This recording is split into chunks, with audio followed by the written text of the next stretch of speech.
안녕하세요. 칼럼 읽어주는 남자 칼읽남 한동화입니다. 한동화의 생생별곡 시작합니다. 오늘의 생생별곡 주제는 식품 속 성분입니다. 한간에 꽃게에는 키토산이 많다고 하는데 정말 그럴까요? 한번 들어보도록 하겠습니다.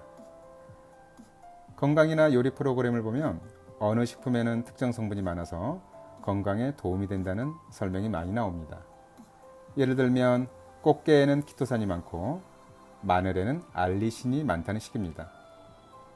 하지만 꽃게에는 키토산이 없고 마늘에는 알리신이 없습니다. 원래 없는 성분입니다. 게의 껍질에는 키토산이 아닌 키틴질이 많을 뿐입니다.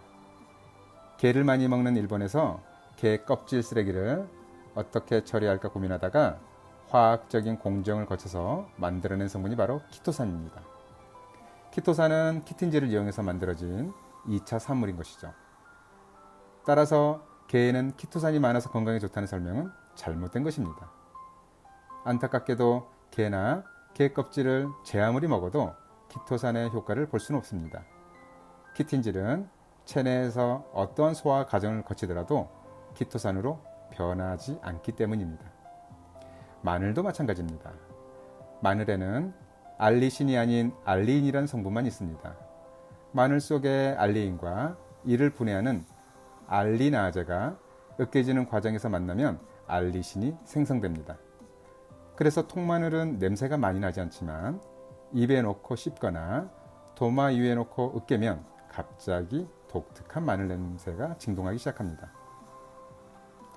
마늘 같은 백각과 식물에 속하는 양파, 대파, 부추 등에도 알리나제가 들어있어 비슷한 과정을 겪습니다.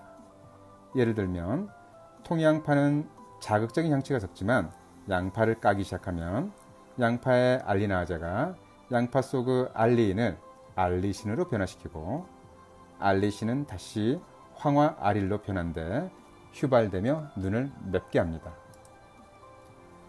참고로 알리나제는 열을 가하면 활성을 잃기 때문에 마늘, 양파, 대파 등을 익히거나 탕에 넣은 경우는 독특한 향이 줄거나 사라집니다. 따라서 매운맛은 없어지고 반대로 단맛 성분이 늘어나 밍밍하거나 달게 느껴집니다. 어느 유명한 식당의 육개장 속에는 엄청나게 많은 대파가 들어있지만 매운맛은 없고 단맛이 나는 것도 이 때문입니다. 양배추나 브로콜리 같은 십자가 채소에는 설포라판이라는 항암 성분이 있는 것으로 알려져 있습니다. 이것도 원래 있는 성분이 아니라 양배추 속의 미로시나제라는 효소가 양배추에 있는 글루코시놀레이트를 분해시켜서 2차적으로 생성된 것입니다. 따라서 양배추를 잘게 씹어 먹거나 갈아서 먹지 않으면 설포라판이 만들어지지 않기 때문에 항암 효과를 기대하기 어렵습니다.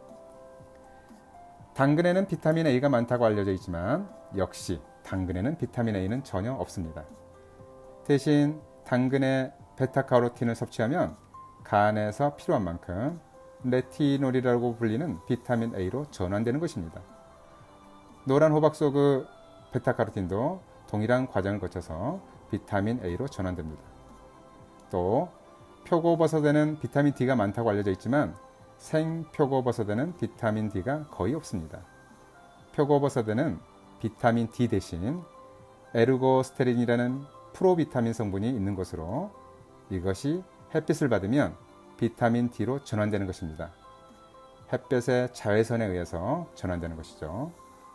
따라서 음지에서 말리거나 식품 건조기로 말린 경우는 표고버섯이라고 해도 비타민 D 함량이 거의 없다고 해도 무방합니다.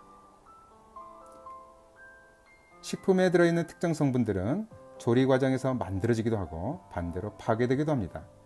어떤 성분은 열을 가해야 소화 흡수율이 높고 어떤 성분은 열을 가하면 파괴됩니다.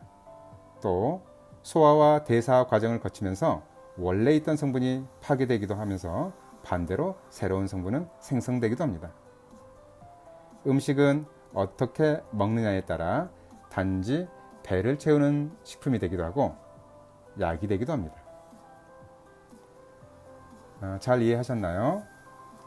그럼 오늘의 한동화의 생생별곡 마치도록 하겠습니다. 오늘 또 청취해 주신 여러분들께 감사드립니다.